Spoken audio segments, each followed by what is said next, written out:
On this video, I'm going to show you how to install the WeTie It diving lip. This is it right here. I colored the edges with a red marker just so it'll show up a little bit better on the camera. This is made out of a 10 mil medical grade Mylar. What that means is that it won't yellow and discolor and get brittle very quickly. It will over time, but it'll take a lot more time for it to do that. Medical grade plastics are made to keep all the chemicals in where they belong. So at the narrow end, I'm going to make a small crease right in the center, just like that. If I turn this sideways there, you can see that little bit of a crease that I put in there. That's all it takes. One thing about the Mylar is it remembers every bend you put in it, so don't screw it up. I'm going to pinch this together and work my way up towards the front.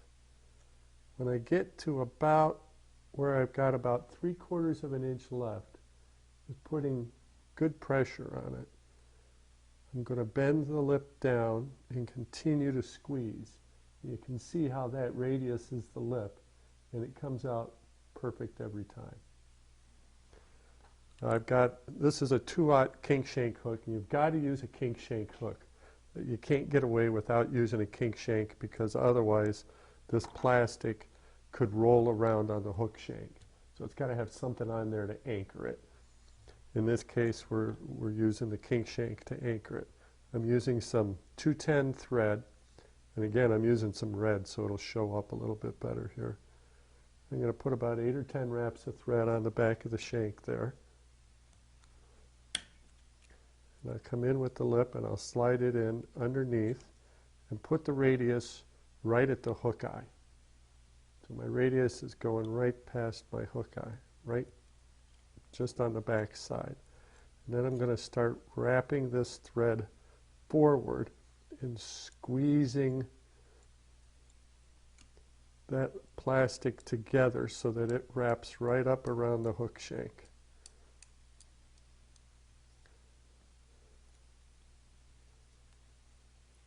And I'll keep doing that all the way up.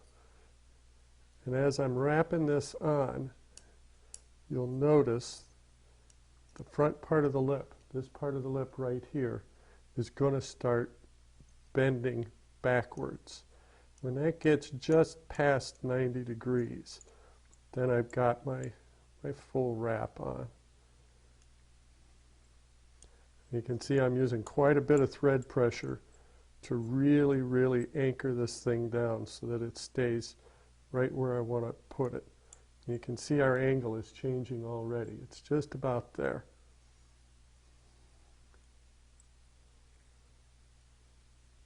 There we go. Now that's in the right spot. I'm going to bring the thread right down onto the hook shank. This is important. You want to get that thread all the way down onto that hook shank. Usually I'll use my bodkin to press that thread back in there real nice and tight, because that can slip, and if it slips then your lip will move. So that's the way to get that thread so that it lines up right there on that hook shank. I'll just take a few wraps, loosen it up a little bit, tighten down, take a few more wraps, tighten down. There. Now I can run my thread back down that and get back onto the shank itself. From here I can take a few wide wraps, get back down to the back end where I was just pinching it on with my fingers, and I'll finish out wrapping that down all the way.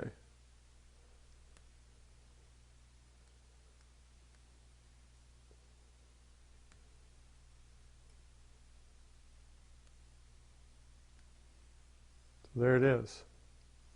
We're completely on. Our lip is just a little bit below the hook point. That'll balance out just about perfectly on these longer shank hooks. There's a couple of different body styles that I use. when I build this fly, I'll do the Rapala style body where I'll tie this in on the front and in the back, and then just have a tail hanging out back here. Another way to do that is to add a wire in here, and when I add the wire, I put a little bump down here on the bottom end of the wire to anchor the lip so that it can't spin. Then I can make an articulated fly out of it. The other way that I'll do it is I'll tie the head in this way, and I'll pull it back around itself like so in the round version. So it depends on which way you decide to tie it.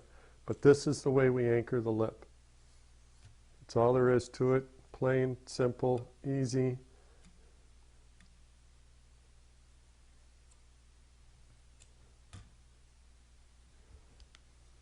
And from there you can finish out the fly whichever way you desire.